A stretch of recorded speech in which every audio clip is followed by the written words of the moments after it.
ईश्वरार्पणमस्तु ब्रह्मगजादेवताभ्यो नमः सर्वे जना सुखिनो भवन्तु 10 నిమిషాలు కేటాయించండి 10 నిమిషాలు దూరంగా ఉండండి అరుదేవన్న స్వాహ దేవన్న స్వాహ దేవ ప్రసవనాశివాయే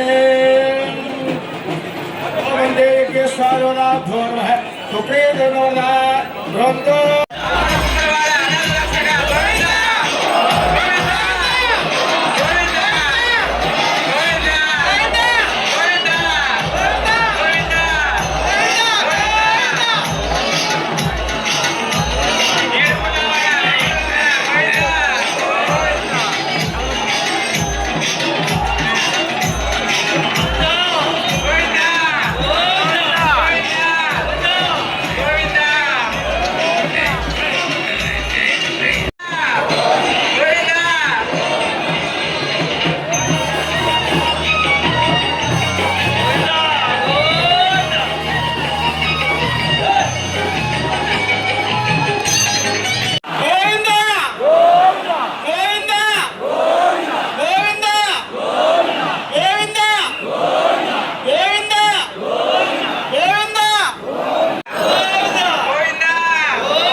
ప్రతి ఏటా కూడా ఉగ్రసముద్ర మండలంలో జరిగే కొండమింద రాయుడు గారి బ్రహ్మోత్సవాలు చాలా అంగరంగ వైభవంగా జరిగే పరిస్థితిని మనము ఈరోజు చూస్తూ ఉన్నాము.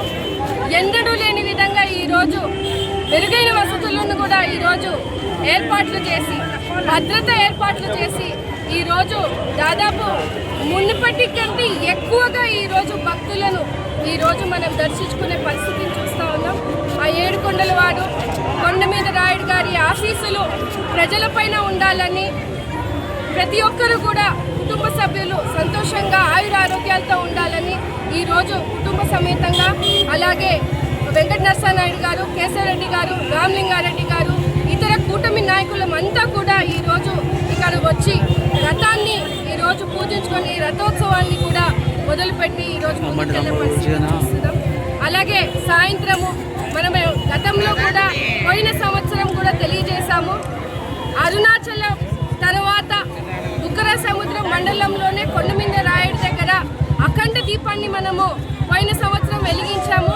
దాని ఆనవాయితీగా ఈ సంవత్సరం కూడా చాలా ఇంకా మెరుగైన వస్తువులు ఒక గిరి ప్రదక్షిణని కూడా 3 కిలోమీటర్ల గిరి ప్రదక్షిణకి రోడ్డు వేయించి ఈరోజు దాదాపు కొండమింద వరకు కూడా 86 లైట్లను కూడా మనము ఈరోజు దాతల సహాయంతో ఈరోజు ఏర్పాట్లు చేసుకొని చాలా అద్భుతంగా ఈ బ్రహ్మోత్సవాల్ని తీసుకెళ్లే పరిస్థితిని చూస్తూ ఉన్నాం. కూటమి ప్రభుత్వం ఎప్పుడు కూడా దేవాలయాల అభివృద్ధి కోసం ఒక పర్యాటక క్షేత్రంలాగా ఈరోజు ఈ బ్రహ్మోత్సవాలని కొండమీద రాయుడిని ఈరోజు ఆ దేవుణ్ణి పూజించే పరిస్థితిని మనం ఈరోజు చూస్తున్నాం. చాలా చాలా అదృష్టంగా భావిస్తూ ఉన్నాం. ఆనవాయితీగా మా ఇంటి దేవుడు కొండమీద రాయుడు గారు బండారు కుటుంబం నుంచి కూడా మేము పట్టు వస్త్రాలని మొన్న సమర్పించి ఈరోజు అద్భుతమైన పూజ చేసుకొని ప్రజలందరూ కూడా సుఖ సంతోషాలతో ఉండాలని మంచి ఏర్పాట్లు. ఎందుకంటే మనం చూసుకుంటే గత సంవత్సరాలు ఎప్పుడూ కూడా తూతు మంత్రం కింద జరిగే పరిస్థితిని ఈరోజు ఒక పద్ధతి ప్రకారంగా అన్ని ఏర్పాట్లను ఈరోజు ప్రజలకు అన్ని సౌకర్యాలు అందించే విధంగా కూడా తీసుకున్నాం.